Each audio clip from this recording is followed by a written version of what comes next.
I know it's hard. I think we talked earlier. We're going to end this program on the word wisdom. We talked earlier, yesterday we was on the phone, and you quoted Solomon. I've heard, and I don't know the Bible quotes about Solomon who prayed for wisdom. Wisdom is a principal thing.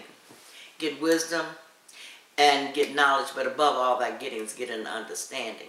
But you said that Solomon has some, the Lord blessed him with concubines. He had 750 concubines and 300 wives. Solomon had, he prayed for wisdom, but he still got money and concubines. Let me tell you what else Solomon said. You know that? Let me tell you what else Solomon said. Solomon said that wine makes merry, a feast makes the heart glad, but money answers all things. Yes. He was wise. But the point is that we should wish with wisdom first. Actually, wisdom comes with experience. Don't ask for wisdom, because you will get the experience that gives you the wisdom. What you want is an understanding. You will get wisdom automatically. Keep living. You get wise. Oh no, I don't want to do that no more. I've been there, did that. That's wisdom. Understanding is what you need to strive to get. Because you can have all this wealth in the world and friends or whatever it is that you think would make you happy, but if you can't understand what attracted this into your life, you won't be able to keep it. You got to have an understanding. Well, you need understanding just in case you may lose all this money and wealth and your good looks and your good health. At some point, it all goes. Absolutely, you understand that there's a time and a season for all things. There's a time to get and a time to lose. That comes with understanding. Wisdom, like I said, only comes through experience. And many of us don't want the experience that we're asking for. The gift that you get is going to come wrapped up in some challenges. You can't look at every problem as a problem. You got to look at some problems as a project. Okay, this is something that I can do. This is not me. Just because I happen to be experiencing this too shall pass. But that's an understanding. I understand that this is not going to last always. I understand how I got myself in this predicament. And I understand that if I thought my way into it, I can think my way out. Understanding is the thing that we need to get. So in 2014, we should not focus too much on that. I'm going to stop eating. I'm going to finally lose this weight. I'm going to finally double my income, triple my income. I'm going to finally get the man or the woman. I'm going to finally have this wonderful relationship I've always wanted. It's finally going to happen. The Lord's going to send me somebody this year. Oh, it's just going to happen. It's going to happen. The Lord's going to send me somebody this year. And you know what the Lord going to send you through the law of attraction? Somebody who's saying the same thing that you're saying. Somebody that needs all of that. When you recognize who you are and recognize that where you are, you can change and you can grow from where you are, you will attract to you better circumstances, because like attracts like. And if there's somebody that you really desire to have in your life, ask yourself, am I willing to be the person that is going to attract and keep this person in my life?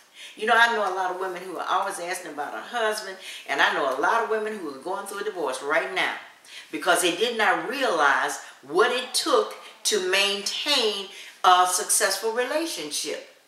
You know, what you do to get somebody, you got to do to keep them, and that's work.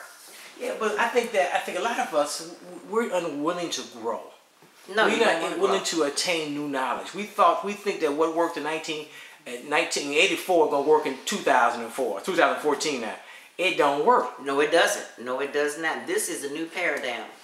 And you know, we're being stripped away of all those things that made us feel secure. Yeah. We're being stripped away. That's being taken away from you. Now you recognize, ooh, my butt is out. I got to do something with my life because everybody's looking at me.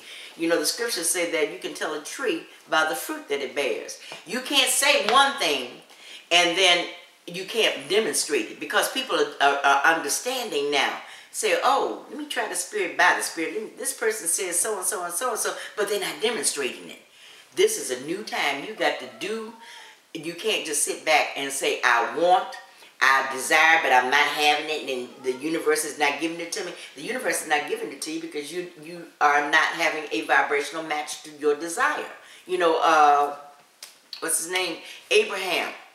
Abraham taught a lot of metaphysical students years ago, that if you wanted to have something, you had to have a vibrational match. That meant that you had to be able to think on that level and maintain that thought. You cannot say, I want champagne today and think, but I can only afford beer. That's all you're ever going to be able to afford is beer. If you think I want champagne, I deserve champagne, I am worthy of champagne, and I will get some champagne. I already have champagne. You have to constantly increase your level of vibration in order to attract to you that you want. And people, whether they watching Abraham Hicks on the videos or they watching Joel Osteen here on TV all the time, that's a hard thing. Having these constant good thoughts, or correct thoughts, or right thoughts, whatever. Because if you say, "I want this," then in the back of your mind, I really don't deserve it. And I'm not going to do really what it takes. Like you said, I want to lose the weight, but I don't want to exercise. Or I want to start being nice, but I just enjoy hating on folks all day long. Yes. So we do have these and that's natural, because that's the ego, and that's a part of us. Yeah. That is natural. But what you can do when those thoughts come in, you entertain it for a second, then you dismiss it and you replace it with a positive thought. And if you really, we say we want to lose weight, but actually we're perfectly content with the weight that we have. Otherwise, we would change it. Yeah.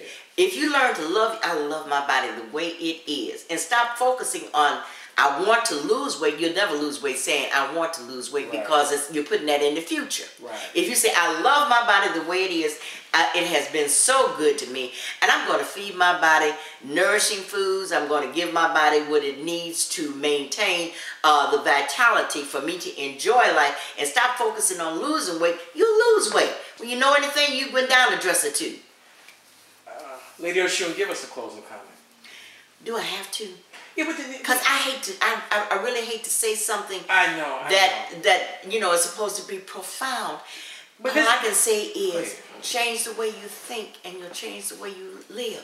Be still and know that the Spirit of God within you is capable of changing all of your circumstances, changing all of the things that you do not desire, and bringing you the things that you do desire.